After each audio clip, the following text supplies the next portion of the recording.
Bonjour les amis, bienvenue sur Tu joues ou quoi. Aujourd'hui nous partons en Italie, nous partons à Florence pour aller faire de la vantardise et puis offrir des cadeaux aux membres de la famille Médicis. C'est quand même pas mal comme programme.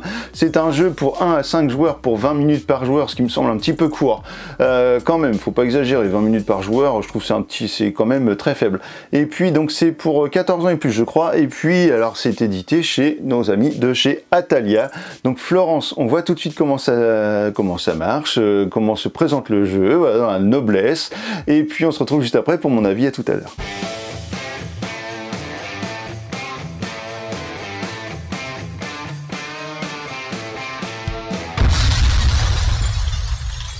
Voici le matériel de Florence. Alors nous avons un grand plateau qui est joliment illustré, en tout cas pour ma part je le trouve joliment illustré. Ma Catwoman ne partageait pas forcément cet avis. Moi j'aime bien le côté un peu bande dessinée du plateau, voilà, je trouve ça plutôt chouette. Et donc chaque Florence est divisée en plusieurs secteurs, en plusieurs pâtés de maison on va dire. Donc à chaque fois que vous aurez un pâté de maison différent, ou un quartier, vous allez avoir une petite tuile comme ça. Une tuile de vantardise qui sera placée à chaque fois. Donc vous allez toujours retrouver la même chose par quartier, un numéro, une piste d'ordre d'arrivée des personnages, une illustration de la zone de quartier et une tuile de vantardise. Voilà, donc ça c'est toujours le même truc, et vous voyez ici que nous avons des petits sens de direction pour les petites calèches qui sont ici, les petits carrosses. Donc en fait à chaque fois, nos copains de la famille Médicis, ici vous avez Cosme, Constantina, je crois, Contessina,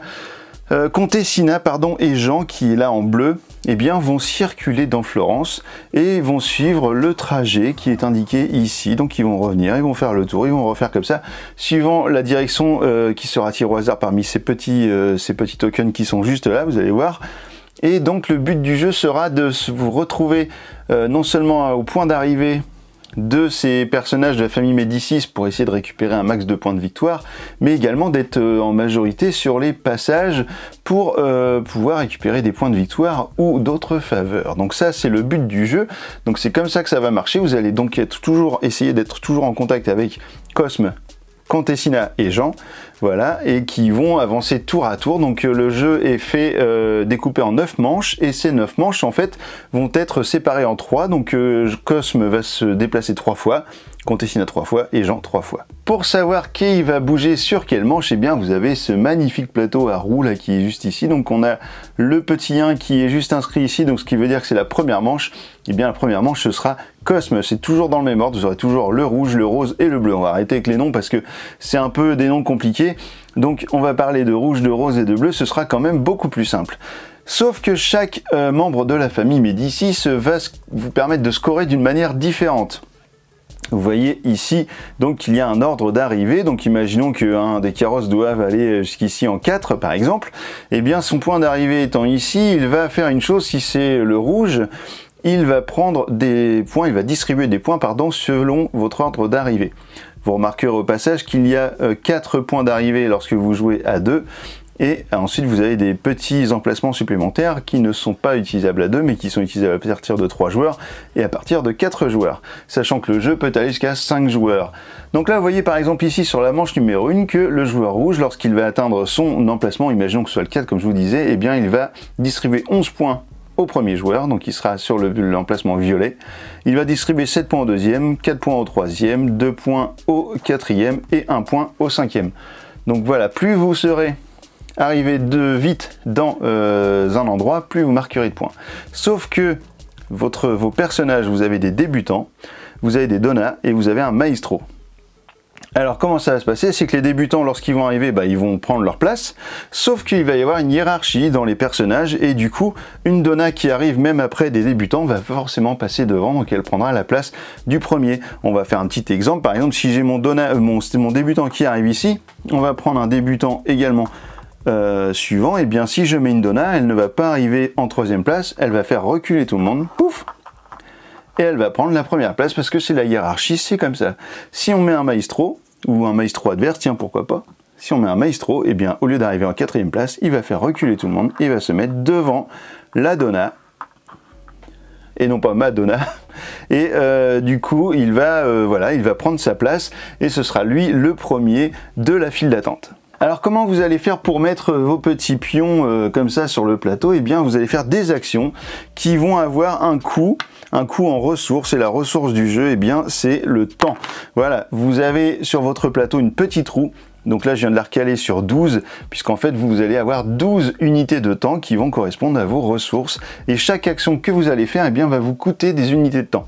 Si vous voulez placer un petit pion comme celui-ci sur un emplacement, sur le plateau, ça va vous coûter 4 actions de temps. Vous voyez, si vous voulez remplacer, parce qu'attention, vous ne pouvez mettre en premier personnage, vous ne pouvez mettre que des débutants. Si vous voulez remplacer votre débutant par une Donna, parce que vous ne pouvez pas mettre une Donna directement, ça va vous coûter 5 unités de temps. Dans ce cas, vous allez reprendre votre personnage, vous allez le remettre sur le plateau et vous prendrez une Donna que vous allez mettre à la place.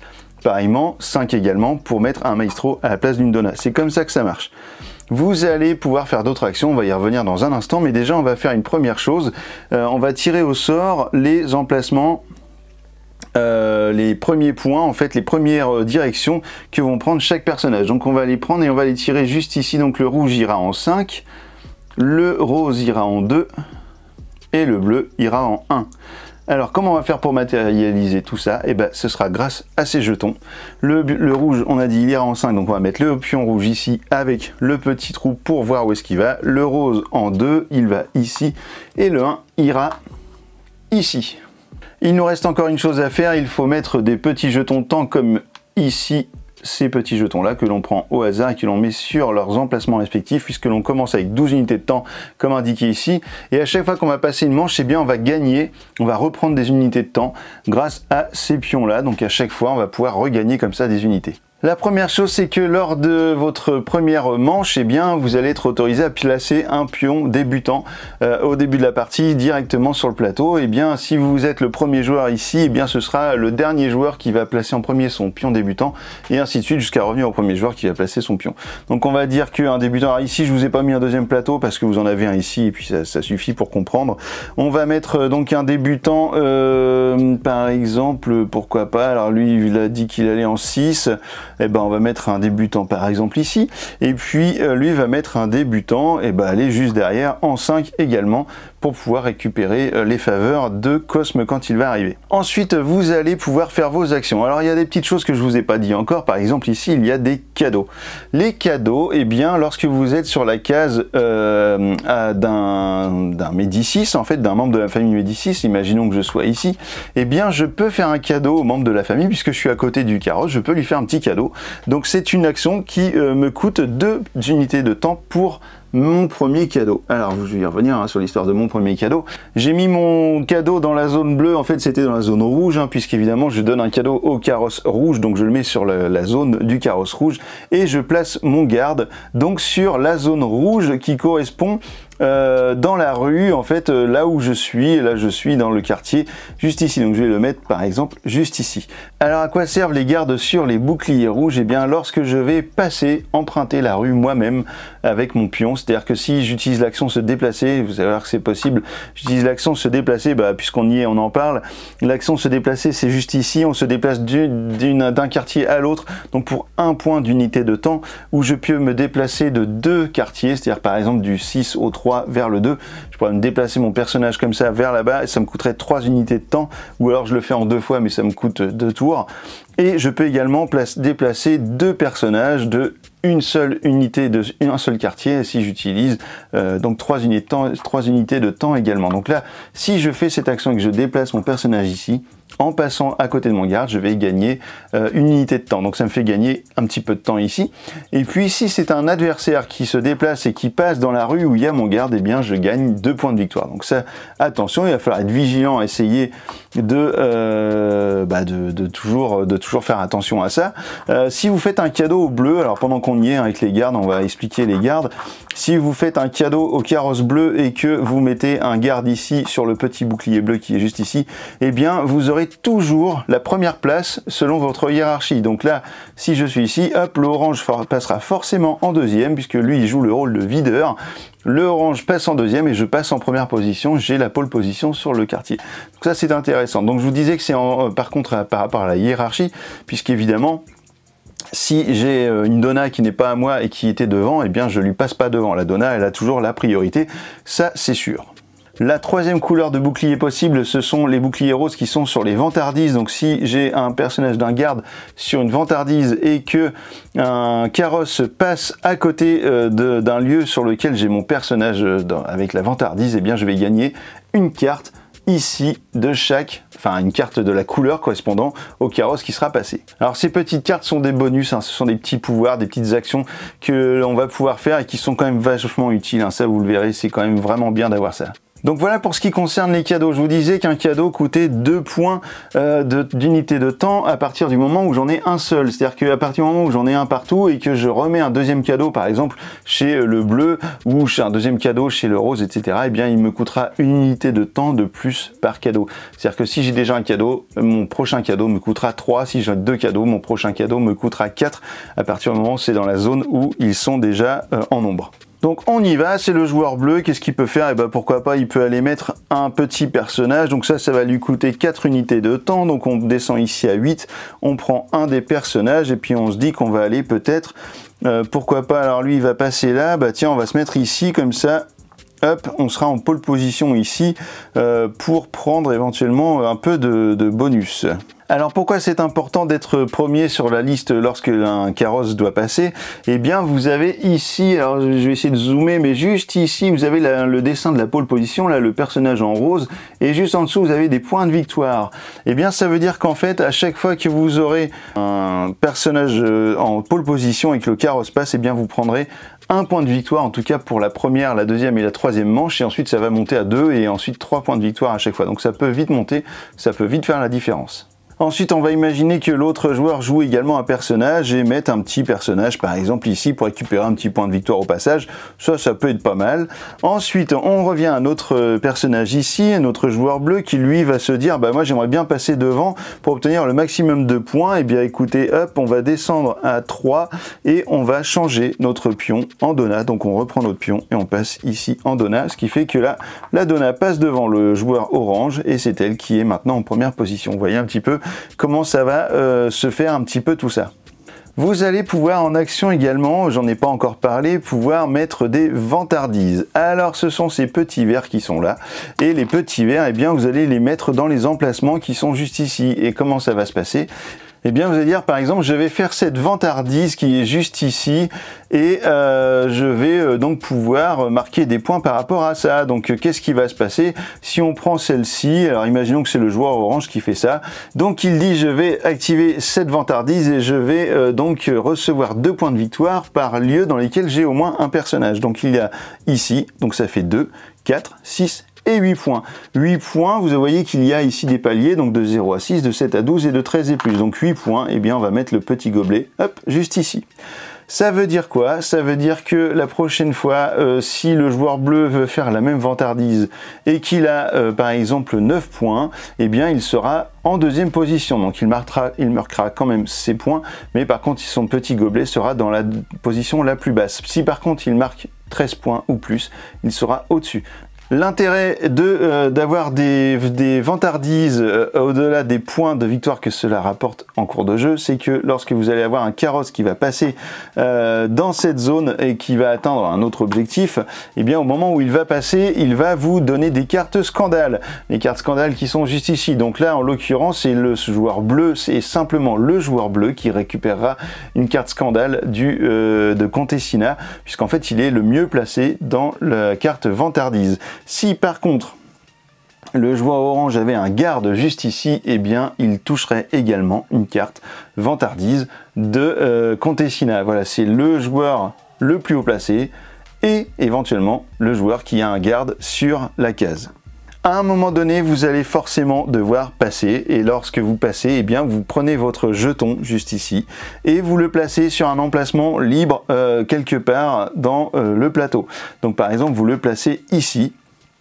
Et lorsque vous allez avoir votre tour de jeu qui va revenir à vous, eh bien vous allez gagner soit une unité de temps, pardon, soit un point de victoire, ce sera au choix.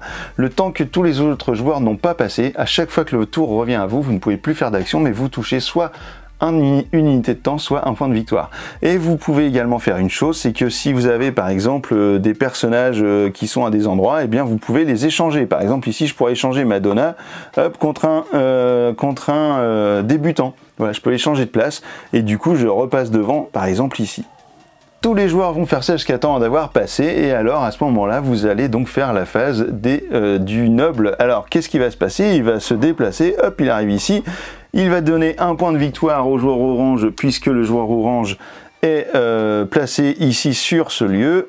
Alors ça n'existait pas, hein, voilà les vantardises, maintenant vous savez comment ça marche. On arrive ici, il n'y a personne, ici il n'y a personne. Ici, nous avons notre Donna qui est devant, donc le bleu gagne un point de victoire. On avance toujours. On arrive ici, il n'y a personne. On fait un petit quart de tour. On arrive ici, on arrive sur notre destination, donc sur la destination numéro 5.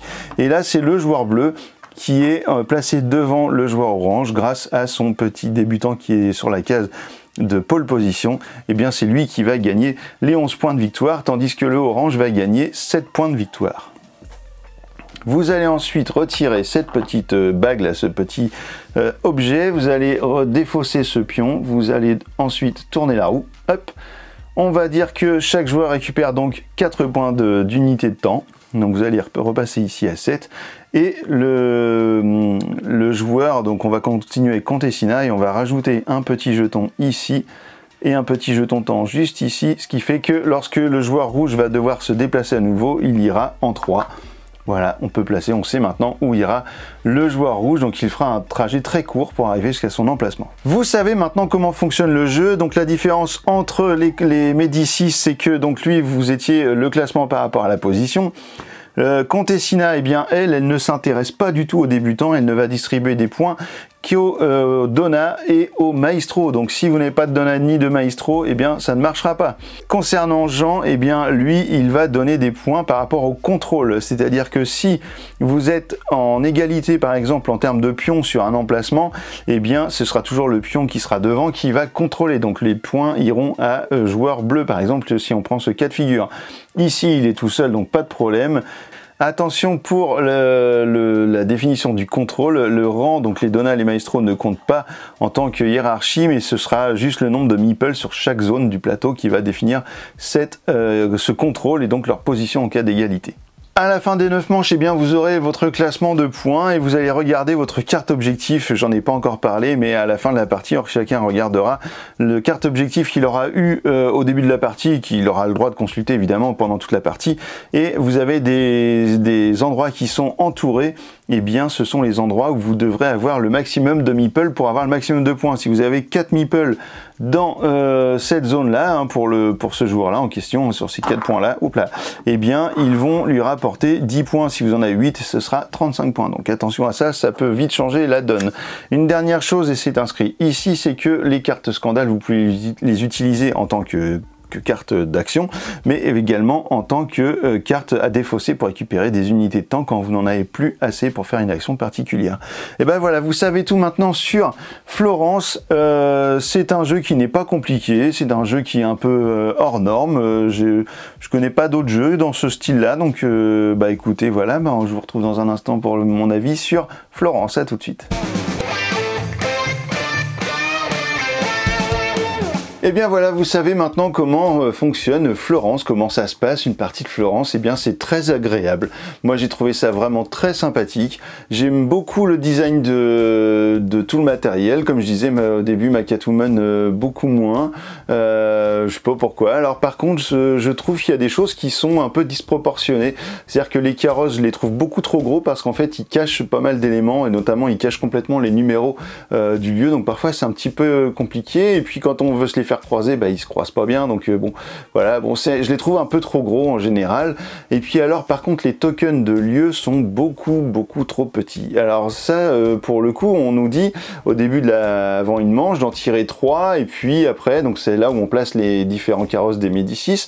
Ensuite, on les met en bas, et puis on mélange les autres, on les met en pile par-dessus. Mais sauf que mettre en pile des petits jetons minuscules comme ça, vous reprenez à 10 fois et tout tombe. c'est un peu galère. Franchement, je trouve que les petits jetons qui ont une grande importance pour le coup dans le jeu sont beaucoup trop petits. Voilà, il aurait fallu des jetons qui sont genre 2 fois plus grands pour que ça soit plus agréable. Et puisqu'on finit par le matériel, j'espère que c'est juste dû à de la malchance de ma boîte, mais j'ai des meeples où il manque des morceaux. En fait, il y a des morceaux qu'on cassé.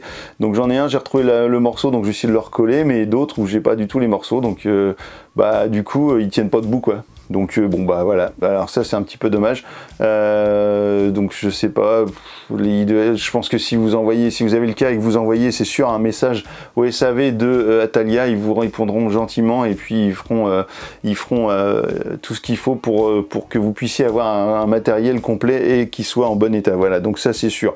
Atalia, ce sont des gens vraiment très bien, très sympas, c'est vraiment une équipe qui est cool. D'ailleurs je dis un grand bonjour aux gens que je connais là-bas, donc je citerai pas de nom parce que voilà, c'est comme ça.